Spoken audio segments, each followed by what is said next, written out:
ప్రియ దేవుని బిడ్డ, ఈరోజు వాక్యము ద్వారా నీతోనూ నాతోనూ సర్వ మానవులతోనూ ఆయన సృజించి అరచేతిలో చెక్కుకున్న బిడ్డలందరితోనూ సూటిగా తేటగా మాట్లాడబోతున్నాడు. ఈ మాటలు ఎంతో విలువైనవి, పరిశుద్ధమైనవి.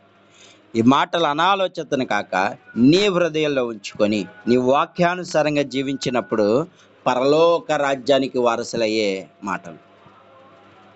గత కొంతకాలం నుంచి పరిశుద్ధాత్మదేవుడు తన పిల్లలు ఎలా ఉండాలి, ఏ విధంగా పరిశుద్ధతలో ఉంటే దేవుని పిల్లలు అవుతారన్నది గత వారం పరిశుద్ధాత్మదేవుడు మనతో మాట్లాడు.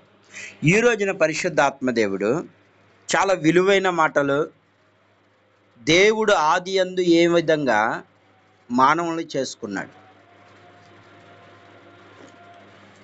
ఎలా ఆయన వాళ్ళను సంరక్షించాడు అన్నది ఈ రోజున పరిశుద్ధాత్మదేవుడు ఈరోజు మాట్లాడుతున్నాడు. కనుక శ్రద్ధగా విందాం. ఆది కాండము 2వ అధ్యాయము 10వ వచనం ద్వారా పరిశుద్ధాత్మదేవుడు మనతో మాట్లాడుతున్నాడు. మరియు ఆ తోటను తడుపుటకు ఏదోను నుండి ఒక నది బయలుదేరి అక్కడ నుండి చీలిపోయి 4 శకలాయను. ఇక్కడ దేవుడు ఆదిలో అంటే ఈ భూమి మీద అన్ని రాకమునుపు ఈ భూమి మీద ఏముండేదంటే కేవలం నీళ్లు మాత్రమే ఉండేవి. ఏముండేవి? నీళ్లు మాత్రమే ఉండేది ఈ భూమి మీద. ఈ భూమి మొత్తం నీళ్ళే. ఎందుకంటే బైబిల్ పరిశుద్ధ లేఖనంలో ఆదికాండం 1వ అధ్యాయంలో ఏముంటుందంటే ఆయన ఆకాశము ఆయన సింహాసనము, భూమి ఆయన పాదపీఠమైనప్పుడు ఆయన ఆత్మ ఈ నీళ్ల పైన అల్లాడుతుందని రాయబడి. ఏంటిదే? ఆయన 1,000,000 సూర్యుల తేజోమయుడు. దేవుడు ఎంత? 1,000,000 సూర్యుల తేజోమయుడు. ఎక్కడ కనపడుతుందంటే ఆయన నీడ నీళ్ల పైన అల్లాడుతున్నమాట. అంటే ఆ రోజుల్లో మొట్టమొదటిగా ఈ భూమిపై ఏమున్నాయంటే దేవుని పాదాల కింద నీళ్లున్నాయి. ఏమున్నాయి? దేవుడు చెప్తా ఉన్నాడు, ఆకాశము నా సింహాసనము, భూమి నా పాదపీఠ. అంటే ఆయన నీళ్ళల్లో ఆయన పాదాలు ఉన్నాయి. కానీ దేవుడు ఏం చేశాడు? తన పాదాల కింద నరులను చేసుకోవాలని దేవుడు ముందుగానే ఏం చేశాడంటే తన స్వరూపమందు, దేవుని స్వరూపమందు తన పిల్లలను చేసుకొని చక్కగా చూసుకోవాలని ఎంతో ఆశపడ్డాడు. దేవుడు ప్రేమించాడు. దేవుడు ఏమనుకున్నాడంటే నా రూపంలో నా పిల్లల్ని చేసుకోవాలి. అన్నీ చేశాడు, బాగానే చేశాడు. కానీ తన పిల్లలకు ఏ ప్రమాదం రాకుండా మొట్టమొదటిగా ఒక తోటని ఏర్పరిచాడు. దాన్ని ఏదోను తోట అంటారు. ఏం తోట అది? ఆ ఏదోను తోటలో వీళ్ళందరూ దేవుడు ఏమనుకున్నాడంటే, ఒకవేళ నాకు తెలిసినంత వరకు దూతలు కూడా ఎందుకు దేవుడు మమ్మల్ని ప్రేమిస్తున్నాడు కదా, ఈయన ఎందుకు ఆయన రూపంలో చేసుకున్నాడు అన్న ఆలోచన ఉండి ఉండొచ్చేమో ఒకవేళ దూతలకు కూడా. కానీ దేవుడు ఎందుకని అన్నాడంటే ఆయన పాదాల కింద తన పిల్లలు చూసుకోవాలని. అంటే ఆకాశం నుండి కింద చూసుకున్నప్పుడు తన పిల్లలు తనకు కనపడాలి, ఉండాలని చెప్పి ఏం చేశాడంటే నరులను చేద్దామని ఒక ఆలోచన కలిగి ఉన్నాడు. వాళ్ళని చూసి ఆనందపడాలని. దేనికి ఆనందపడాలి? వాళ్ళని చూడగానే ఇప్పుడు చిన్న పిల్లలు, ఇప్పుడు పెద్దలు, ఒక తండ్రి అయినాడు అనుకో, ఆ బుడ్డ పిల్లోడు చిన్న చిన్న మాటలు చెప్తా ఉంటే తండ్రి ఎంతో సంతోషపడతాడు ఈ భూమి మీద. ఎందుకని? ప్రేమిస్తున్నాడు కాబట్టి. తల్లిదండ్రులు ఏం చేస్తారు? చిన్న పిల్లలు పుట్టగానే వాళ్ళ బుజ్జి మాటలు, వాళ్ళ చేష్టలు అవి చూడగానే వాళ్ళకి ముచ్చటేస్తుంది. అలాగే దేవుడు కూడా ఏమనుకున్నాడంటే నా రూపంలో ఒక బిడ్డలను చేసుకుందాం, వాళ్ళని నాలాగా పెంచుదాం, మంచి మార్గంలో పెంచుదాం. ఏ మార్గంలో? మంచిలో నడిపిద్దాం, మంచిగా వాళ్ళని జీవింపజేద్దాం అని దేవుడు ఆశపడ్డాడు. అందుకే ఆ మాట ఉంటుంది చూడు, 8వ వచనంలో ఉంటుంది, దేవుడైన యెహోవా తూర్పును ఏదోను తోట చేసి తాను నిర్మించి నరులను దానిలో ఉంచెను. మరియు దేవుడైన యెహోవా చూపు నాకు రమ్యమైన ఆహారం మంచిదైనను. ఏమంటున్నాడు అక్కడ? మంచి, చెడ్డదాన్ని ఎక్కడ చెప్పలేదు. ఏమన్నాడు అక్కడ? మంచిదైన ప్రతి వృక్షమును ఆ తోట మధ్య జీవ వృక్షమును మంచి చెడ్లను తెలివినిచ్చు నేలను మొలిపించింది. ఏం చేస్తున్నాడు దేవుడు? మంచి, తన పిల్లలకి మంచి చేయాలనుకునేవాడు నిజమైన తండ్రి. ఎవరో నిజమైన తండ్రి ఏం చేస్తాడంటే మంచి నేర్పిస్తాడు, చెడ నేర్పించాడు. కానీ ఇక్కడ దేవుడు ఏం చేస్తున్నాడంటే తన పిల్లలను చూడగానే వాళ్ళలో మంచి కనపడాలి, వాళ్ళకి మంచి ఆహారం పెట్టాలి, మంచి తోట ఉండాలి, వాళ్ళకి మంచిగా కడుపు నిండా పెట్టాలని ఆ పరమ తండ్రి ఏం చేశాడంటే తన పిల్లల్ని ప్రేమగా చూసుకోవాలని ఆశపడ్డాడు. ఏం చేశాడు? ఏదోను తోటలో ఒక ప్రాంతం ఉంది. ఆ తోటను కూడా వీళ్ళు ఏం చేయాల్సిందే, ఏం పని చేయక్కర్లేదు, వీళ్ళకి పని ఏమీ లేదు, ఇక కేవలం ఆ తోటలో ఉండి వాటిని కాచుకుంటా కూర్చోవడమే. ఎందుకంటే ఆ తోటకి నీళ్లు పోయాలిగా నాన్న, అది పెద్ద తోట కదా, ఆ తోటకు అన్ని నీళ్లు ఆదాము ఎలా పోస్తాడు, అవ్వ ఎలా పోస్తుందని మీరు అనుకుంటున్నారు. కానీ దేవుడు ముందుగానే తన పిల్లలకి కష్టం ఏర్పడకూడదని ముందుగానే 4 నదులను సిద్ధపరిచాడు. ఎన్ని? ఆ 4 నదుల్లో మొట్టమొదటిది షిహోను, పేరు షిహోను. అది హవేలా దేశమంతటా చుట్టూ పారుచున్నది. అక్కడ బంగారం ఉన్నది. ఏమన్నది? అక్కడ బంగారం ఉన్నది. ఆ దేశపు బంగారం శ్రేష్టమైనది. అక్కడ బోలములను గోమేధకాలు దొరుకును. గోమేధకాలు అనగా వజ్రాలు. అలాంటి విలువైన బంగారము కలిగిన స్థలము ఎక్కడున్నదంటే ఆ షిహోను అనే ఆ నదిలో. తర్వాత ఇంకేమన్నది? రెండో నది పేరు గిహోను. అది కూషు దేశమంతటా చుట్టూ పారుచున్నది. ఎక్కడ పారుచున్నది? కూషు దేశమంతటా పారుచున్నది, అంటే చుట్టూ ఉంది. మూడో నది పేరు హిదికేలు. అది అషూరు తూర్పు వైపు పారుచున్నది. 4వ నది పేరు యూఫ్రటీసు. ఏంటి? యూఫ్రటీసు నది ఉంది. ఇలా 4 వైపులు ఏముంది? మొత్తం నీరే. ఆ నీటి మధ్యలో ఇప్పుడు ఏముంది? ఏదోను తోట పెట్టాడు దేవుడు. అర్థమవుతుందా? ఎటు చూసిన ఇప్పుడు 4 దిక్కులు మనకేమున్నాయి? ఇప్పుడు సముద్రమే. అర్థమవుతుందా? ఈ 4 దిక్కులు ఏమున్నాయి? తూర్పు, పడమర, ఉత్తరం, దక్షిణ, ఇవన్నీ దిక్కులు ఏమున్నాయి? సముద్రమే ఉంది. చుట్టూ సముద్రమే. ఇప్పుడు మన చుట్టూ ఏముందంటే సముద్రమే ఉంది. ఆ సముద్రం మధ్యలో ఒక భాగంలో ఉన్నాం అంతే మనం. అర్థమవుతుందా? మన చుట్టూ దేవుడు ఆజ్ఞ ప్రకారం అయ్యి వెయిట్ చేస్తున్నాయి మనల్ని. ఈ పాటికి ఎప్పుడో ముంచేస్తాయి కూడా. కానీ దేవుడు ఏం చేస్తున్నాడు? మనం ప్రేమిస్తున్నాడు కాబట్టి వాటిని ఆపుతున్నాడు. ఏం చేస్తున్నాడు? వద్దు, నా పిల్లల్ని ఏమి చేయొద్దు, వాళ్ళు మారతారు. ఏం చేస్తున్నాడు? వాళ్ళ మంచి వైపు నడిపిద్దాం, మంచిగా వస్తారు వాళ్ళు, వాళ్ళందరి మీద కోపం పెట్టుకోవద్దని వాళ్ళని ఆపుతున్నాడు అంతే. ఆ సముద్రాలు అన్నిటికీ ఆజ్ఞాపిస్తే మనందరి ముంచేస్తాడు. మనిషి అన్నవాడు బ్రతకడు. అందుకే దేవుడు ఏం చేస్తున్నాడు? వాళ్ళకి మంచి నేర్పిస్తా నేను. ఏం చేస్తున్నాడు?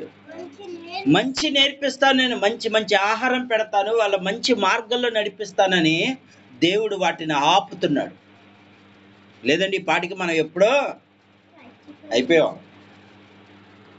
ఆనాడు నోవా కాలంలోనే అయిపోయాం. ఆ రోజున నోవాహు మాత్రమే దేవుడు మాట విన్నాడు కాబట్టి ఆయన ద్వారా కొంత సంతానం ఏర్పడి ఈరోజు మనం బ్రతికి ఉన్నాం. అదే దేవుడి మాట నోవా కూడా వినపడి అందరూ మనుషులు అన్న వాళ్ళు ఎవరు ఈ భూమి మీద ఉండేవాళ్ళు కాదు. కొందరు ఏమనుకుంటారంటే, అమ్మో నేను మంచిగా ఉన్నాను కాబట్టి నేను బ్రతుకుతున్నాను అనుకుంటాడు మనిషి. తప్పు. నువ్వు మంచిగా ఉన్నందుకు బ్రతకట్లా, నీ కొరకు ప్రార్థన చేసే కుటుంబం ఉంది కాబట్టి బ్రతుకుతుంది. దేవుడు ఏమంటున్నాడు? దేశము కోసము ప్రార్థన చేయమంటున్నాడు. ఏం చేయమంటున్నాడు? దేశం కోసం ప్రార్థన చేయండి, కుటుంబాల కోసం ప్రార్థన చేయండి, శత్రువుల కోసం ప్రార్థన చేయండి, వాళ్ళ చెడ్డ మార్గంలో వెళ్ళిపోతున్నారు, వాళ్ళు నా గురించి చెప్పండి అని యేసు ప్రభు వారు ముందుగానే ఏం చేస్తున్నాడు? సమరయలో నా శరీరాన్ని నా రక్తాన్ని పుచ్చుకుంటున్న మీరు ఏమంటున్నాడు? సమరయలోను భూ దిగాంతాల వరకు, అంటే భూమి ఎంత వరకు అయితే ఉందో భూ దిగాంతాల వరకు నా గురించి చెప్పండి అంటున్నాడు. లేదంటే ఏమైపోతాం, మనం అందరం నశించిపోతాం. మనం ఎప్పుడెప్పుడు చంపేద్దామని సాతాను పన్నాగాలు పన్నుకుని కూర్చున్నాడు. నది లోపల భయంకరమైన జంతువు ఒకటి ఉంది. దేవుడు రాకడ దినంలో అది రాబోతుంది. దానిని క్రూర మృగము అంటారు. అది బయటికి రాబోతుంది. దాన్ని ఎవరు తీసుకొస్తాడంటే సాతాను గడి తీసుకొస్తాడు. మంచి వాళ్ళు ఎక్కడికి పరలోకానికి వెళ్ళకూడదు, దేవుణ్ణి బాధ పెట్టాలి. అందరూ దేవుడు ఏం చేస్తాడంటే ప్రతి పిల్లల్ని చూసినప్పుడు ఆకాశం నుండి నా పిల్లలు నా మాట వింటున్నారా అదే చూస్తాడు. ఇప్పుడు ఏదోన తోటలో వీళ్ళు ఉన్నప్పుడు ఎంత నలుదిక్కులు ఏముంది, ప్రమాదం ఉంది. నీళ్ళతో పాటు ప్రమాదాలు ఉన్నాయి. ఏమున్నాయి, బంగారం ఉంది. గోమేధికాలు అంటే అంత బంగారం ఉండాలంటే అక్కడ ఏముంటుంది, అగ్ని పర్వతం ఉంటుంది. ఏముంటుంది చూడండి, చుట్టూ ఏమున్నాయి ఇక్కడ వాక్యంలోనే ఉంటుంది. మొదటి దాని పేరు షిహోన్, అది హవీలా దేశమంతా చుట్టూ పారుచున్నది, అక్కడ బంగారం ఉన్నది. ఆ బంగారం అక్కడ ఉందంటే అక్కడ ఏముంది, అక్కడ బంగారం ఉండాలంటే అక్కడ అగ్ని పర్వతం ఉండాలి. అగ్నిలో నుంచి వస్తుంది బంగారం. అర్థమవుతుందా? అగ్ని పర్వతాల నుండి బంగారం ఏర్పడుతుంది. వజ్రాలు కూడా ఎలా ఏర్పడతాయంటే అగ్ని పర్వతం నుండి ఏర్పడతాయి. అగ్ని పర్వతాల నుండి అనేకమైన తయారవుతూ ఉంటాయి. పెట్రోలు, మిగతా అన్ని ప్రతిదీ ఎక్కడి నుంచి వస్తుందంటే అగ్ని పర్వతాల ద్వారానే. అంటే చుట్టూ ప్రమాదం ఉంది. తన పిల్లలకి ఏ ప్రమాదం లేకుండా ఏం చేశాడు దేవుడు, ఏదోను తోటని ఏర్పరిచాడు. ఏ తోట ఏర్పరిచాడు? అనేక సార్లు మనం టీవీలో చూస్తూ ఉంటాము, అగ్ని పర్వతాలు పేలుతూ ఉంటాయి. వెళ్తాయా? చాలా పెద్ద పెద్ద కొండలు పేలిపోయినాయి, అందులో నుంచి అగ్ని లావా బాగా రావటము, చాలా మంది చనిపోయారు అని వింటూ ఉంటాం. అంటే అగ్ని పర్వతాలు ఒక్కొక్కసారి పేలటం ద్వారా ఏమవుద్దంటే ప్రమాదాలు జరుగుతాయి, భయానకమైన ప్రమాదాలు జరుగుతూ ఉంటాయి. అంటే దేవుడు ఏం చేస్తున్నాడంటే మన కాపుదలు ఇవ్వటానికి ఏదోను తోటని ఏర్పరిచాడు. ఏం చేశాడు, ఎందుకు ఏర్పరిచాడంటే తన పిల్లలు తన మాట వినాలని. అంటే చుట్టూ ఇప్పుడు ఏముంది, ఇప్పుడు ఆ ఏదోను చుట్టూ ఏముంది, మొత్తం అంతా సముద్రం, నదులే. ఒక పక్క అగ్ని పర్వతాలు, అంటే ప్రమాదం ఉంది. కానీ దేవుడు ఏం చేస్తున్నాడు తెలుసా, తన పిల్లల్ని రెక్కల చాటున భద్రపరిచేసుకున్నాడు. ఇప్పుడు ఏదోను తోటలో అవ్వాదములు ఎక్కడున్నారు, చక్కగా అక్కడున్న జంతువులన్నీ దేవుని యొక్క కాపుదల్లో ఉన్నాయి. ఏమన్నాయి? అందుకే ఇక్కడ వాక్యంలో రాయబడి ఉంటుంది. అది కొంచెం దగ్గరికి వెళ్తా ఉంటే తెలుస్తుంది మనకి. 15వ వచనం, మరి దేవుడైన యెహోవా నరుని తీసుకొని ఏదోను తోట సేదపరచ దాని కాచుటకు దానిలో ఉంచెను. మరి దేవుడైన యెహోవా ఈ తోటలో ప్రతి వృక్ష ఫలము నీవు నిర్భయంగా తినవచ్చును. అంటే అక్కడ మంచి మంచి వృక్షాలు ఇచ్చి మీరు ఇక్కడే ఉండండి, ఆ చుట్టుపక్కల వెళ్ళొద్దు అన్నాడు దేవుడు. ఎక్కడికి వెళ్ళొద్దు అన్నాడు? ఆ చుట్టుపక్కల భయంకరమైన ప్రమాదాలు ఉంటాయి కాబట్టి మీరు వెళ్ళొద్దు అన్నాడు. అలాగే దేవుడు ఏం చెప్పాడు, అదిగో అక్కడ మంచి చెడును చూపించే ఫలాలు ఉంటే వాటిని తినొద్దు అన్నాడు. ఏం చేశాడు, నిన్ను చెడు మార్గంలోకి వెళ్ళే కొన్ని ఫలాలు ఉన్నాయి, అవి తినొద్దు. ఆ ఒక్కటి తినొద్దు, మిగతా ఇవన్నీ తినండి. ఏ పక్కలకి అటు పక్కకి వెళ్ళకండి, అక్కడ అగ్ని పర్వతాలు ఉన్నాయి. అవన్నీ ఏం చేస్తాయి, అగ్ని పర్వతాలు ఏం చేస్తాయి, పేలిపోయి మనుషులు ఏమైపోతారు, కాలిపోతారు. ప్రమాదాలు ఉన్నాయి కనుక దేవుడు ఏం చేస్తున్నాడు, వాళ్ళందరినీ అక్కడున్న జంతువులు సైతం అన్నిటిని ఏం చేశాడు, తన హస్తములోకి తీసుకొని కాపుదలిస్తున్నాడు. ఆ నదుల్లో చేపలు అన్ని జంతువులకు కాపుదలిస్తున్నాడు దేవుడు. ఏమిస్తున్నాడు, అన్నిటికీ కాపుదలిస్తున్నాడు. వాటి హ్యాపీగా అవన్నీ ఉంటున్నాయి, ఒకరినొకరు చంపుకోవడం లేదు. ఏదోను తోటలో ఒక్కొక్క జంతువు చంపుకుంది ఏమైనా లేదు, అసలు ఏమీ లేదు. వాటికి కావాల్సిన ఆహారం అంతా దేవుడే సమకూర్చాడు. అంటే హింస అనేదే లేదు, ఏదోను తోటలో ఏం లేదు, హింస అనేది ఏర్పడలేదు. ఎప్పుడు ఏర్పడిందంటే ఎప్పుడైతే అవ్వ ఆదాములు దేవుని మాట వినకుండా వద్దు అన్న పని చేయటం మొదలు పెట్టారు. అప్పుడు ఆ ప్రాంతానికి శాపం వచ్చింది. ఏదోను తోట నుండి బయటికి త్రోసివేయబడ్డారు. అర్థమవుతుందా? అప్పుడు అవ్వాదాములు పెద్ద పెద్ద ఏనుగులని అలాగే ఏం చేశారు వాళ్ళు, ఆవుల్ని మేకల్నే కాక పెద్ద పెద్ద సింహాలకు కూడా పేర్లు పెట్టారు. అవి దగ్గరికి వచ్చినా ఏమీ చేయలేదు. అర్థమవుతుందా? పెద్ద పెద్ద జంతువులు దగ్గరికి వచ్చినా అవేమీ చేయలేదు. వాటి పేర్లు పెట్టారు, వాటి మీద ఊరేగించే వాళ్ళు, వాటి మీద హ్యాపీగా ఆడుకున్నారు. ఏ ప్రమాదం లేదు ఏదోను తోటలో. ఎందుకని? దేవుని మాట వారు ప్రతి చల్లపోట వేళ వింటున్నారు. ఎందుకని? దేవుని మాటలు ప్రతి సాయంత్రం పూట దేవుని మాటలు నిత్యము వింటున్నాయి. అందుకే వాటికి ఏ ప్రమాదం జరగలేదు. ఎప్పుడు ప్రమాదం ఏర్పడిందంటే సాతాను ఎంటర్ అయ్యి అవ్వను ప్రేరేపించిన తర్వాత వాళ్ళ జీవితం అంతా ఏమైపోయింది? శాపంగా మారిపోయింది. ఈరోజు దేవుడు వాక్యము ద్వారా ఇదిగో ఈ ప్రాంతం అంతా మన చుట్టూ ఏమీ లేదు. మనం అనుకుంటున్నాము అబ్బా మన ఫ్లైట్లో వెళ్ళొచ్చు ఆ ప్రాంతానికి ఈ ప్రాంతానికి. నువ్వు ఎక్కడికి వెళ్ళినా నీ చుట్టూ ప్రమాదమే ఉంది, గుర్తుపెట్టుకో. కానీ దేవుడు ఏం చేస్తున్నాడో తెలుసా? తన పిల్లల్ని ప్రేమిస్తున్నాడు కాబట్టి నా పిల్లల్ని నేను మార్చుకుంటానని ఆయన ఏం చేశాడంటే అవసరమైతే నా పిల్లల కోసం నేను ప్రాణం పెట్టి వాళ్ళను మారుస్తానని భూమి మీదకి వచ్చాడు. కానీ ఈ రోజు కూడా ఎంతోమంది దేవుని మాట వింటలేదు, పోయి ప్రమాదం తెచ్చుకుంటున్నారు.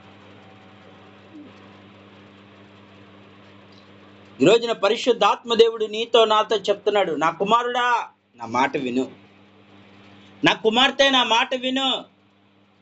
ఏదోను తోటలో ఎలాంటి కాపుదల ఇచ్చాడో ఈ రోజున దేవుడు నీ కుటుంబంలో కాపుదల కావాలంటే నువ్వు దేవుని మాట విని నడవటమే.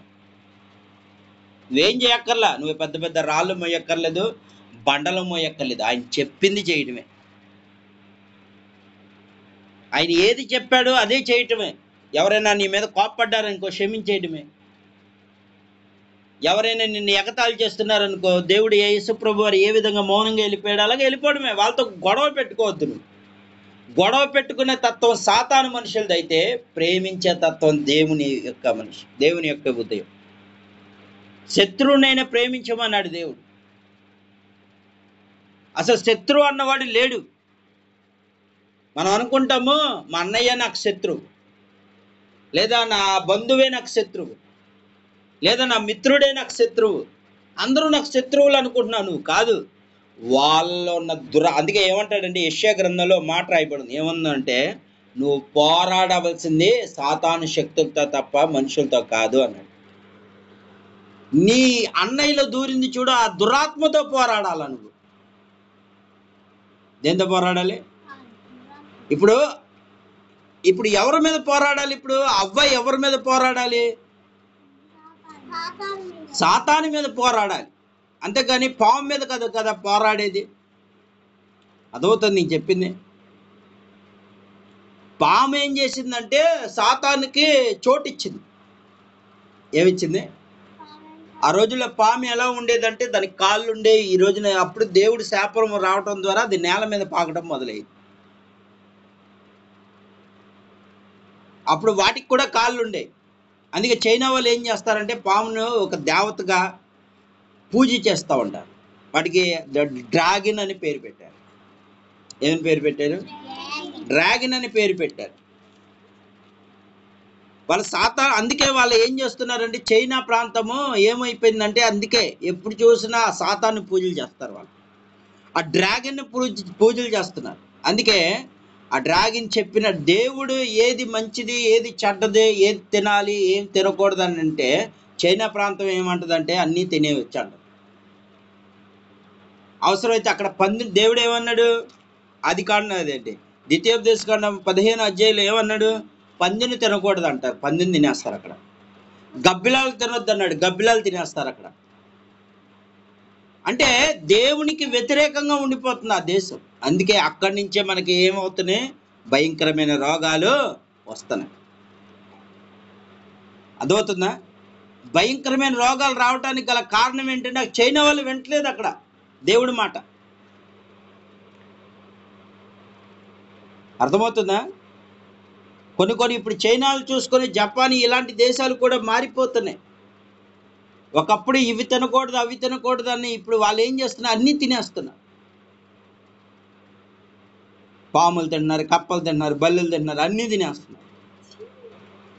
దేవుడు వాటిని అసహ్యంగా చూపించాడు. వాటిని తినొద్దు, పాకే ప్రతి పురుగును తినొద్దని దేవుడు చెప్పాడు. ఈ రోజున దేవుడికి వ్యతిరేకంగా వెళ్తున్నారు కాబట్టి ఈ రోజున ఏమొస్తున్నాయి, మనకి ప్రమాదాలు ఏర్పడుతున్నాయి. ఏమేర్పడుతున్నాయి? అందుకే కరోనా వచ్చేసింది. ఇలాంటి భయంకరమైన రోగాలు రావటానికి గల కారణం ఏంటో తెలుసా? దేవుడికి వ్యతిరేకంగా సాతాను తిప్పేశాడు.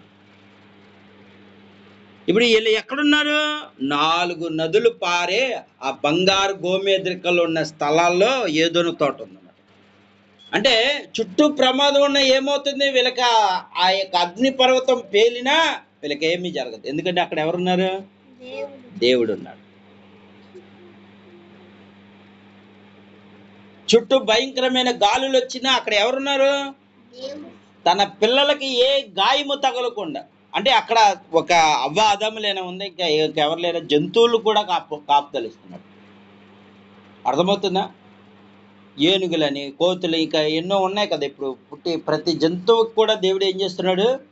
ఏదో దేవుని మాట విన్న ఆనాడు ఏం చేశారంటే నోవా కాలంలో దేవుడి మాట ఎవరు విన్నారు? జంతువులు ఎమ్మటే. ఎప్పుడైతే నోవాహు ప్రకటించడం మొదలు పెట్టాడో 2 జతలు చెప్పున మొత్తం జంతువులన్నీ ఎక్కడికి వచ్చేసినాయి అంటే ఇప్పుడు ఎవరు వింటున్నారు మాట? జంతువులు వింటున్నాయి, పాములు వింటున్నాయి, పక్షులు వింటున్నాయి, అన్నీ వింటున్నాయి. దేవుడి మాట అన్నీ వింటున్నాయి. ఆకాశ పక్షులు వింటున్నాయి, అన్నీ వింటున్నాయి. కానీ ఒక మానవుడు మాత్రమే కష్టమైపోతాడు. ఏమవుతుంది? ఒక దేవుని స్వరూపంలో చేసుకున్న వాడికే కష్టమైపోతున్నాయి, కానీ అన్నీ లోబడిపోతున్నాయి. కానీ దేవుని మాటలకు మనిషి అన్నవాడు లోబడట్లేదు కాబట్టే మనకు ప్రమాదాలు ఏర్పడుతున్నాయి. ఏదోను తోటలో ఉన్న అవ్వ ఆదాములు అప్పుడు దాకా ఏ ప్రమాదం జరగలేదు. ప్రతి చల్లపూట వచ్చి దేవుడు వాళ్ళతో మాట్లాడుతూ ఉంటే చక్కగా విన్నారు, మంచి నిద్రపోయారు, హ్యాపీగా ఉన్నారు. ఏ కష్టము లేదు, ఆస్తి తగాదాలు లేవు, అది లేదు ఇది లేదు, ఏమీ లేదు. రేపు ఏం తినాలన్న ఆలోచనే లేదు వాళ్ళకి. ఏదైనా తోటలో ఏం తినాలి, ఏం చేయాలి, ఎందుకంటే చుట్టూ దేవుడు ముందే ఇచ్చేసాడు వాళ్ళకి. వృక్షాలు, వృక్ష ఫలాలు, ఏం తినాలో దేవుడు అన్ని సమృద్ధిగా ఇచ్చేసాడు అక్కడ. ఇక రేపు ఏం తినాలి అన్న ఆలోచన వాళ్ళకి లేదు. రేపు ఎలా బ్రతకాలన్న ఆలోచన, ఎందుకంటే అక్కడ ఎవరున్నారు? దేవుడు వాళ్ళకి తోడై ఉన్నాడు. ఇక వాళ్ళకి ఆలోచన ఎందుకు వస్తుంది? అర్థమవుతుందా? ఈ రోజున పరిశుద్ధ ఆత్మదేవుడు అదే చెప్తున్నాడు, నీకు నేను తోడుగా ఉన్నాను, కేవలం నువ్వేం చేయొద్దు, నా మాట వినంతే.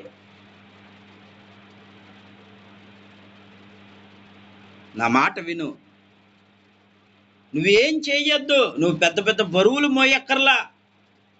దేవుడు ఏం చెప్పాడో అది చేయటం అంతే. ఆదివారం మందిరానికి వెళ్తున్నావు, దేవుడు ఆ రోజు నీతో మాట్లాడు, అదే చెయ్యి. పెద్ద కష్టమా? దేవుడు ఆ రోజున నీతో ప్రేమ కలిగి ఉండమన్నాడు, నీ భర్తతో ప్రేమగా ఉండు, నీ పిల్లలతో ప్రేమగా ఉండు. ఎవరైనా నీ మీద కోపం పడితే వాళ్ళని క్షమించమన్నాడు, క్షమించు. ఇవన్నీ చేయటం ద్వారా నువ్వేమీ లాస్ అయిపోవు. దేవుడు మాట విన్నవాడు ఎవడో నష్టపోడు. నువ్వు వినపోవటము ద్వారానే ఈరోజు నీ ఇంట్లో ప్రమాదాలు వచ్చేస్తున్నాయి. నువ్వు వినకపోవటం ద్వారా అనేకమైన కష్టాలు నీ మీదకి వచ్చేస్తున్నాయి. నువ్వు వినకపోవటం ద్వారానే ఈరోజు నువ్వు నీ భర్త ఒక 100 రూపాయలు సంపాదిస్తే ఆ 100 రూపాయలు ఖర్చు పెట్టు, కానీ ఆ 100 కన్నా ఇంకెక్కువగా ఖర్చు పెడుతున్నావు, దురాశలోకి వెళ్ళిపోతున్నావు. లేదా నీ భార్య ఎంతగా వస్తుంది, అదే దాంతోనే సమృద్ధి పడు. అలా కాకుండా వాళ్ళు ఏదో కొనుక్కున్నారు కాబట్టి నేను కూడా కొనుక్కోవాలని చెప్పి పీడించే దానివైతే నువ్వు సైతాను సంబంధించి. ఉన్న దాంతో సంతృప్తి పడితే ఎంతో ఆనందం ఉంటుంది. లేని వాటి కోసం అప్పులు చేసుకుంటున్నావు. అది కావాలి ఇది కావాలని చెప్పి అప్పుల పాలైపోతున్నావు. తర్వాత తీర్చడానికి కూడా శక్తి లేకుండా పోతుంది. ఎందుకు వచ్చింది నీకు? రేపన్నది నీది కాదని దేవుడు ఎన్నోసార్లు మత్తయి సువార్తలో ఏనాటికి ఏనాటికి ఆనాడే కీడు సరిపోతుంది అన్నాడు.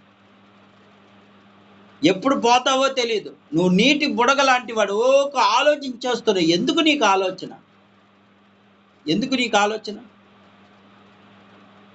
నీకు మెదడిచ్చింది ఎవరు? దేవుడు.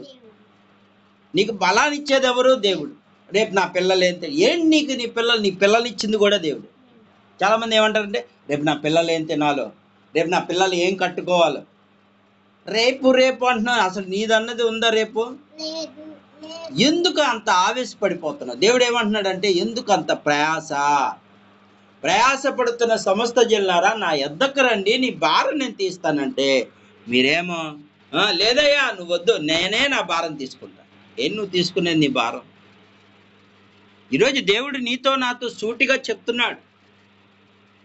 అవ్వ ఆదాముల చుట్టూ ఏదోను తోట చుట్టూ ఏముంది? అగ్ని పర్వతాలు ఉన్నాయి, బంగారు గోమేదకులు ఉన్నాయి. అంటే ఈ చుట్టూ ప్రమాదాలు ఏర్పడినా సరే దేవుడు ఏం చేస్తున్నాడంటే తన పిల్లలకి ఏ ప్రమాదం రాకుండా ఎందుకు కాపుదలు ఇస్తున్నాడంటే వాళ్ళ ప్రతి చల్లపూట దేవుడు మాట వింటున్నాడు. మరి నువ్వు కనీసం చల్లపూట సాయంత్రం పూట దేవుడితో నువ్వు మాట్లాడుతున్నావా? వాళ్ళు మాట్లాడుకుంటున్నారు. బాండింగ్ అంటే బంధాన్ని ఏర్పరచుకున్నాడు దేవుడు. సాయంత్రం పూట వెళ్ళి తన పిల్లలతో మాట్లాడతాం, వాళ్ళు ఏమని చెప్తే మాట్లాడుకుంటాం, హ్యాపీగా ఉంటున్నారు. మళ్ళీ చక్కగా వాళ్ళకి ఒక విధంగా చెప్పాలంటే చక్కటి కథలు చెప్తున్నాడు వాళ్ళకి. ఈ విధంగా ఇది ఈరోజు ఆదామా, ఈరోజు ఏమేమి వేటికి పేర్లు పెట్టావంటే వాటన్నిటికీ పేర్లు పెట్టానయ్యా అని వాళ్ళందరూ ప్రేమగా మాట్లాడుకుంటున్నారు. మళ్ళీ తెల్లారి లెగ్గాని మళ్ళీ ఏం చేస్తున్నాడు? ఇంకో కొన్ని జంతువులు పడితే వాటికి పేర్లు పెడతాం, ఏమైనా వృక్షాలు పడితే వాటికి పేర్లు పెట్టుకోవటం, ఇలా చేస్తూ హ్యాపీగా ఉన్నారు. అంటే ఏ కష్టము లేదక్కడ. పొద్దు నుంచి సాయంత్రం వరకు కష్టపడతా ఉంటావు, ఏం ప్రయోజనం? కడుపు నిండా తినగలుగుతున్నావా? నీ భార్యతో కూర్చొని సరిగ్గా మాట్లాడగలుగుతున్నావా? నీ పిల్లలతో కూర్చొని కనీసం 4 మాటలు చెప్పగలుగుతున్నావా? మంచి మాటలు ఏమైనా నేర్పగలుగుతున్నావా? ఉరుకులు పరుగులు. సాయంత్రం వచ్చేసరికి ఏమైపోతున్నారు పిల్లలు? ఈ రోజున భయంకరమైన తల్లిదండ్రులు పిల్లలు పట్టించుకోపోవడం ద్వారా, మంచి మార్గంలో నడిపించకపోవడం ద్వారా, దేవుడి మార్గంలో నడిపించకపోవటం ద్వారా ఈ రోజున ఎంతమంది పాడైపోతున్నారు. తాగుడుకని, వ్యసనాలకని, వ్యభిచారాలని, దొంగతనాలని, మనిషి జీవితము పతన వ్యవస్థకి వెళ్ళిపోతుంది. ఈ రోజున పరిశుద్ధాత్మ దేవుడు చెప్తున్నాడు, నా మాట వినండి చాలు, నా మాట వినండి చాలు. ప్రతి వారం మందిరానికి వెళ్తావు, ఆ రోజు దేవుడు చెప్పిన మాట వినేసి ఈరోజు దైవజనులు బాగానే చెప్పారు, మరి చెప్పారు, నువ్వేం చేస్తున్నావు? తల్లిదండ్రులు ఈ మధ్య ఏం చేస్తున్నారు? పిల్లల్ని వదిలేసి కొయ్యటాలని. ఎందుకు వెళ్ళటం? ఏం ప్రయోజనం? వీళ్ళకి ఏమైనా ప్రమాదం జరిగితే మళ్ళీ తిరిగి రావటానికి వీల్లేదు. నువ్వు సంపాదించిన సొమ్ము ఏమి ఎందుకు ప్రయోజనం? వచ్చి ఆ రోజున కార్యక్రమం అయిన తర్వాత నువ్వు రాగలుగుతావా? ఏమైనా పిల్లోడికి ప్రమాదం జరిగింది, హాస్పిటల్లో ఉన్నాడు, నువ్వు రాగలుగుతావా? అక్కడ కూర్చొని బోరుని ఏడవలసి వస్తుంది.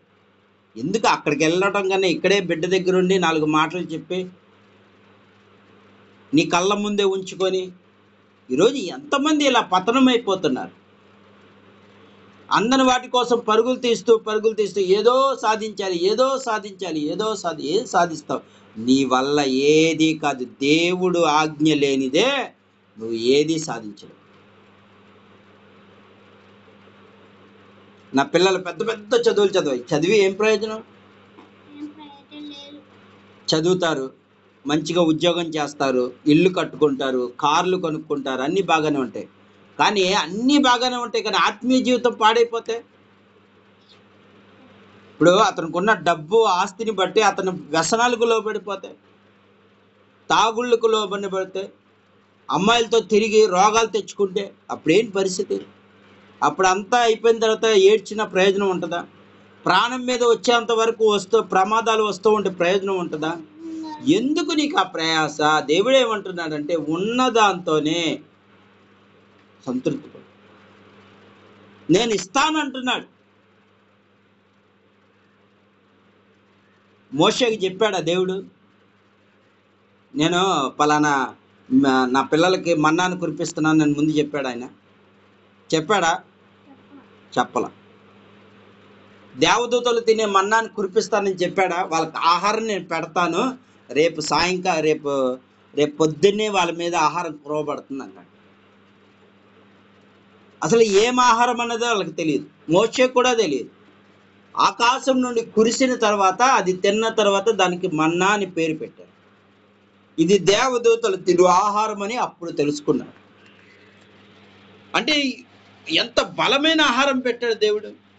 పూరేలు పక్షులు, ఎంతో బలం కలిగిన పూరేలు పక్షులు, వాటి గుడ్డులోనే 1000 రకాల బలం ఉందంట. ఒక గుడ్డు తింటేనే ఇంత గుడ్డు, అంత బలమైన ఆహారం పెట్టాడు తన పిల్లలకి. మంచి బలమైన ఆహారం పెడుతున్నాడు దేవుడు. ఆత్మీయ ఆహారాన్ని ఇస్తున్నాడు, వాక్యము ద్వారా నీ ఆత్మను బలపరచాలని చూస్తున్నాడు. ఇవన్నీ కాకుండా నాకు ఏమి వద్దు, నేను ఇలా ఉంటా అలాగ ఉంటాను అనుకుని నువ్వేమైపోతున్నావు అంటే రోజుకి నువ్వు ప్రమాదాలు తెచ్చుకుంటున్నావు. దేవుడు అదే అంటున్నాడు. దేవుని ఎప్పుడైతే కోడిపిల్ల తన తల్లి కౌగిట్లో ఉన్నంత వరకు ఏ ప్రమాదం జరగదు. ఎప్పుడైతే బయటికి వెళ్తానని మొదలు పెడతాడో అప్పుడు వస్తాయి పిల్లులు, వస్తాయి దాని తింటాకి, కాకులు వస్తాయి, గద్దలు వస్తాయి, అన్నీ వస్తాయి. ఎప్పుడైతే తన కేక పిలవగానే కోడి పిల్లలన్నీ ఎప్పుడు తల్లి ఒళ్ళోకి వచ్చేస్తాయో ఇక ఏ ప్రమాదం జరగదు. ఈరోజు దేవుడు కూడా అదే, ఆయన పిలుపుకు నువ్వు లోబడి ఉంటే ఏదోను తోటలో నిన్ను ఎలాగైతే ఆనాడు అవ్వాదాములు సంరక్షించాడో ఈరోజు నిన్ను కూడా అలా సంరక్షించాలని చూస్తున్నాడు. సాతానికి దొరకకుండా నేను కాపుదలు ఇవ్వాలనుకున్నాడు. ఆయన ఏమి అంటలే, నా మాట విను అంతే, ఏమంటలేదు. నా మాట విని నేను చెప్పినట్లు నడువు అంతే.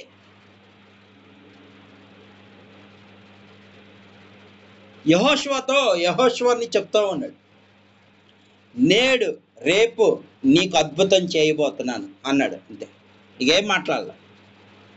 అదే మాట నువ్వు ఇశ్రాయేలుకి చెప్పు అన్నాడు. ఏమన్నాడు?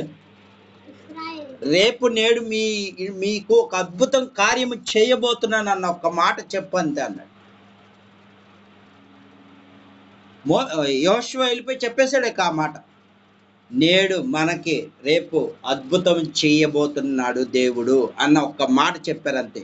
ఒక్కొక్కరు బలం పొందుకున్నారు, వెళ్ళి యుద్ధంలో వెళ్ళి గెలిచారు. వాళ్ళు ఆ మాట ఏం చేసింది? బలాన్ని ఇచ్చింది. అప్పుడు దాకా కృంగిపోతున్నారు, మన యుద్ధంలో ఓడిపోతున్నాం, దేవుడు మనం పట్టించుకోవట్లేదంటే ఇతను ఏం చేస్తున్నాడంటే వెళ్ళి దేవుని పాదాల దగ్గర పడి ఏడుస్తున్నాడు. ఏడుస్తూ ఉండి మా బట్టలని చింపేసుకొని ఏడుస్తూ ఉండంటే దేవుడే అన్నాడు, లే అన్నాడు. ఏడవద్దు, లే అన్నాడు. ఎందుకు ఏడుస్తున్నావు? తప్పంతా మీ దాంట్లో పెట్టుకొని. నేను వద్దు, శపించే వాటిని బంగారమైన కమ్మిని తీసుకువెళ్ళి ఒక ఆకాన్ అనే వ్యక్తి దాంట్లో గుడారంలో దాచుకున్నాడు. నేను వద్దు, వాటిని తీయొద్దన్నాను. నేను నాకు తెలియదు అనుకొని గుడారంలో దాచుకున్నాడు. అందుకే మీకు ఆ ప్రమాదం వచ్చింది. ఆ హాయి ప్రాంతాన్ని మీరు ఓడించలేకపోయారు.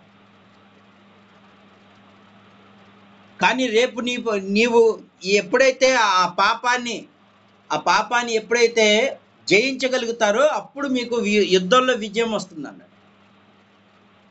ఎప్పుడైతే ఆకాను తప్పు ఒప్పుకోలేకున్నప్పుడు, బ్రతిమలాడినప్పుడు అప్పుడు ఆకాన్ చెప్పాడు, నేనే చేశాను ఇది.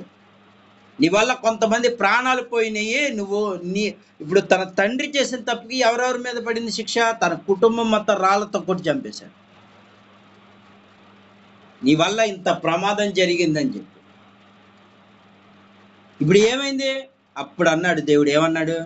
నేడు రేపు మీకు అద్భుతం చేయబోతున్నాను వెళ్ళి చెప్పు ఇశ్రాయేలుకి అన్నాడు. ఆ ఒక్క మాట వెళ్ళి చెప్పాడంతే. ఇశ్రాయేలు ప్రజలందరూ బలాన్ని పొందుకున్నారు, ఇక యుద్ధానికి వెళ్ళారు, గెలిచారు.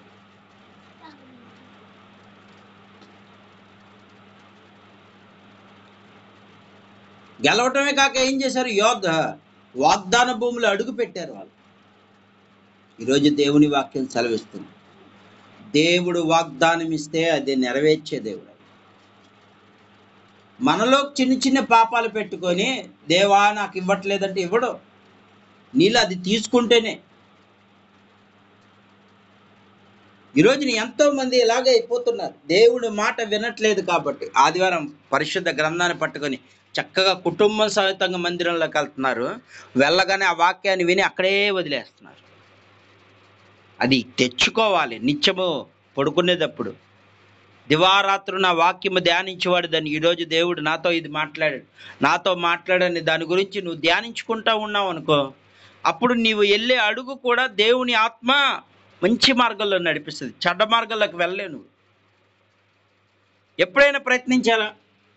ఆదివారం వాక్యం చెప్పారు దైవజనులు, ఇలా భార్యాభర్తలు ఇలా కలిసి ఉండాలని చెప్పారు. ఒకళ్ళనొకళ్ళు ప్రేమ కలిగి ఉండమన్నాడు, లేదా పిల్లల పట్ల ప్రేమ కలిగి ఉండమన్నాడు, తల్లిదండ్రులు కోప్పడద్దు అన్నాడు. ఏదో మాట చెప్పాడు దేవుడు. ఆ మాట పాటించారా? ఒక్కసారి ఆత్మ పరిశీలన చేసుకోండి.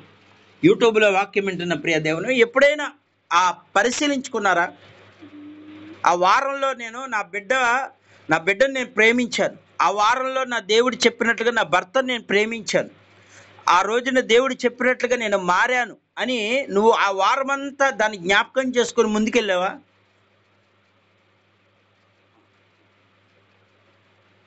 అక్కడే వదిలిపోయి ఆ వాక్యం వెంటూ ఆ రోజున అబ్బా దైవజనులు ఎంత బాగా చెప్పారు, ఆ పాస్టర్ గారు బాగా వాక్యం చెప్తే ప్రయోజనం ఉంది, బాగానే ఉంది. మరి నీలో మంచేది, నీలో బాగోవలేదు కదా, నువ్వు బాగోవాలి కదా, నీలో వాక్యం పనిచేయాలి కదా.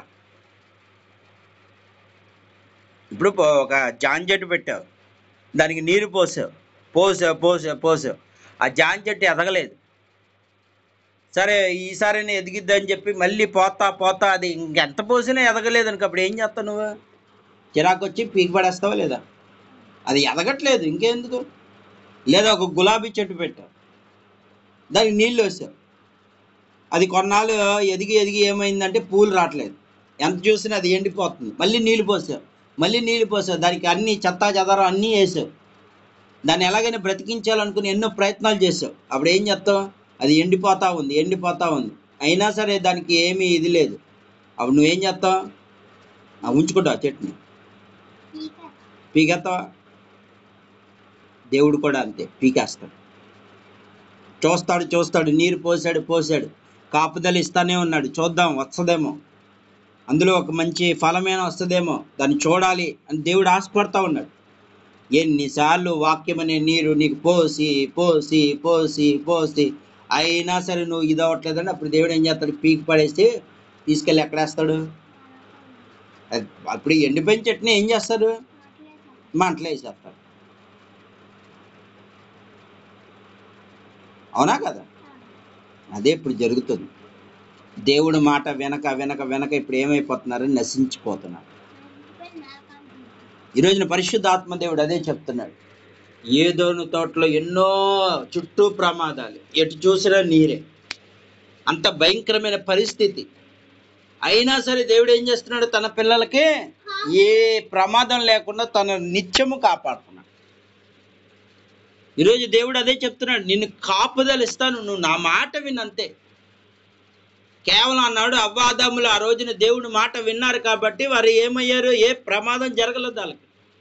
ఎప్పుడైతే దేవుని మాటకు వ్యతిరేకంగా వెళ్ళారో ప్రమాదం తెచ్చుకుని. ఈరోజు నీ కుటుంబంలో ప్రమాదం ఏర్పడుతుందంటే, నీ బంధువుల్లో ప్రమాదం ఏర్పడుతుందంటే, నీ పరిస్థితులు దిగజారిపోతున్నాయి అంటే కారణం ఒక్కటే, ఏమీ లేదు, దేవుని మాట నువ్వు ఆచరణలో పెడతలేదంటే, దేవుడి మాట నువ్వు వింటలేదు కాబట్టి నీకు ఈ ప్రమాదాలు జరుగుతున్నాయి. ఈరోజున పరిశుద్ధాత్మ దేవుడు నీతో చెప్తున్నాడు, దేవుని మాట వినాలని. దేవుడు ఖచ్చితంగా ఆయన ప్రాణం పెట్టాడు నీ కోసం. నీ అమ్మ పెట్టిద్దా, లేకపోతే నీ తల్లిదండ్రులు పెడతారా? నువ్వు చేసే తప్పులకి, నువ్వు దొంగతనం చేసావు, ఆ యొక్క శిక్ష ఎవరు వేసుకున్నారు? ఈరోజు అదే చెప్తున్నాడు దేవుడు, నీ కోసం అన్ని అనుభవించిన నా మాట ఎందుకు వింటలేదు అంటున్నాడు. ఏమంటున్నాడు? నీ కోసం అన్ని అనుభవించాడు, కొరడా దెబ్బలు తిన్నాడు, కాండ్రించి ఉమ్మూసారు, ఇవన్నీ నీకోసమే కానీ భరించింది. నువ్వు నరకానికి వెళ్ళకూడదనేగా. కానీ నేను విలువ పెట్టి నేను కొనుక్కున్నాను, రక్షణ ఇచ్చాను, బాప్తీసం ఇచ్చాను. నా యందు నువ్వు నడిచి నా పిలుపుకు లోబడకుండా నువ్వు సైతాను మాట వింటానంటావేంటి, సైతాను యొక్క ఆలోచనకు లోబడతానంటావేంటి అని దేవుడు బాధపడుతున్నాడు. కోప్పడతలా, బాధతో అంటున్నాడు, నా మాట విను, నా మాట విను, నా మాట విను, నా మాట విను.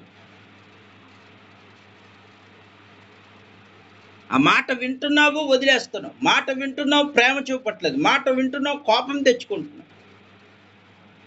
అంటే నువ్వు ఎక్కడున్నావో ఒక్కసారి ఆలోచించే. నీ హృదయం ఎక్కడుందంటే సాతాను యొక్క చేతిలో ఉండిపోయింది. అది నీ హృదయాన్ని గట్టిగా పట్టేసుకుంది. ఆ హృదయంలో యేసయ్యని వెళ్ళనీయకుండా చుట్టూ కంచి వేసేసింది. కానీ దేవుడు ఏమంటున్నాడు, నేను ఆ బద్దలు కొడతానంటున్నాడు.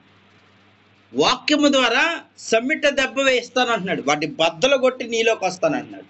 కానీ నువ్వు ఆహ్వానించాలిగా. ఈ రోజున పరిశుద్ధ ఆత్మదేవుడు చెప్తున్నాడు, ప్రియ దేవుని బిడ్డ, దేవుని ఆహ్వానించు. దేవుని వాక్యాన్ని నీ హృదయంలో ధ్యానించుకో. సమయం ఉన్నప్పుడు వాక్యాన్ని ధ్యానించుకో. దాని ప్రకారం నేను నడవాలని ప్రభువుని వేడుకో. ఖచ్చితంగా దేవుడు నిన్ను ఆయన రూపంలోకి మార్చేయబోతున్నాడు. రూపాంతర అనుభవంలోకి వెళ్ళిపోవాలా. యేసయ్య రూపంలోకి వెళ్ళిపోవాలి నువ్వేగా. ఎవరు కొట్టినా తిట్టినా యేసయ్య ఎక్కడైనా ఎవరినైనా చేదరించుకున్నాడా, కోప్పడ్డాడా? అందరికీ ఏం చెప్పాడు? తన ప్రేమను వ్యక్తపరిచాడు, తన ప్రేమను కనబరిచాడు. అది నువ్వు కూడా అదే చేసావు అనుకో, ఈ అన్నిటిని ఓడించగల ఒకే ఒక ఆయుధం ఏంటంటే దేవుడి ప్రేమ ఏ విధంగా చూపాడు, నువ్వు కూడా అదే ప్రేమ చూపించాడు. నీ తల్లి నీ మీద కోప్పడింది అనుకో, ప్రేమించడమే. లేదా నీ తండ్రి నీ మీద కోప్పడ్డాడు అనుకో, వాళ్ళ ప్రేమించడమే. వాళ్ళ మీద ద్వేషం పెట్టుకున్నావు అనుకో, నన్నే అంటదమ్మా అమ్మ, లేదా మా నాన్న నన్ను అంటాడు అనుకున్నావా, అయిపోయింది, నువ్వు పతనమే. తల్లిదండ్రులైనా సరే, బంధువులైనా, స్నేహితులు, ఎవరేమన్నా సరే మౌనంగా విండి, వాళ్ళు ఏమంటున్నా సరే మౌనంగా ఉండి వాళ్ళని క్షమించి ప్రభు అని మనసులో ప్రార్థన చేసుకుంటూ ఉంటే ఒకరోజు వాళ్ళే మారిపోతారు. నిన్ను తిట్టే వాళ్ళే మార్చేస్తాడు. శత్రువులు ఎదుట నేను భోజనం సిద్ధపరుస్తానన్నాడు.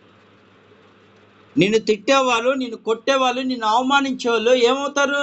ఇప్పుడు యేసేపుని ఏం చేశారు? అన్నలు కొట్టారు, తిట్టారు, ఇంకేం చేశారు? తీసుకెళ్ళి గుంట్లో పడేశారు, తర్వాత అమ్మేశారు. తర్వాత ఎవరు దిక్కయ్యారు? యేసేపు. మళ్ళీ తన తమ్ముడే. కరువు కాలంలో ఎవరు పోషించాడు? యేసేపే. కరువు వచ్చింది, కరువు కాలంలో ఎవరు పోషించారు? యేసేపే. అంటే ఇప్పుడు నిన్ను తిట్టేవారు, కొట్టేవాళ్ళు ఒకరోజు నీ పాదాల దగ్గరికి దేవుడే తీసుకొస్తాడు. శత్రువు ఎదుట భోజనం సిద్ధపరుస్తాడు దేవుడు. వాళ్ళంతటా వాళ్ళ క్షమాపణ కోరుకునేలా చేస్తాడు. ఇప్పుడు నీకు శత్రువుగా ఉన్నవాడు రేపు మిత్రుని చేసేస్తాడు దేవుడు. అర్థమవుతుందా? అంతవరకు నువ్వు ఏం చేయాలి? నిరీక్షణ కలిగి ఉండాలి తప్ప కోపతాపాలు పెట్టుకోకూడదు. సాతానికి చోటు ఇవ్వకూడదు, అంతే. సాతాను పనులకు నో. నేను ప్రేమిస్తాను తప్ప కోపను. నేను ప్రేమిస్తాను తప్ప ఎవరిని నేను హింసించను. నేను సూటిపోటి మాటలు అన్నో. నేను ప్రేమిస్తాను. ఆ దేవుడు నేర్పింది అదే. క్షమించమన్నాడు, ప్రేమించమన్నాడు, అంతే. అందరి కోసం నేను ప్రార్థన చేస్తాను తప్ప వాళ్ళ మీద నేను కోపం పెట్టుకోను. నాకు బట్టలు లేవని, లేకపోతే నాకు ఇది లేదని, నాకు తింటాకి ఏది లేదని నేను ఏమీ పెట్టుకోను. కేవలం నేను ప్రేమిస్తాను. నా యేసయ్య నేర్పింది ప్రేమ, క్షమాగుణం, ఈ రెండే నాకు చాలు. ఈరోజు దేవుడు అదే అంటున్నాడు. ఈ రెండు నీలో ఉంటే విజయం నీదేక. సాతాను ఓడిపోతాడంతే. ఈ రెండు ఉంటే చాలు. క్షమించే గుణం ఒకటే, ప్రేమించే మనసు. ఈ రెండు ఉంటే నువ్వు ఏమవుతావు అంటే సాతాను నీ ముందు ఓడిపోతాడు. యోబు అదే చేశాడు.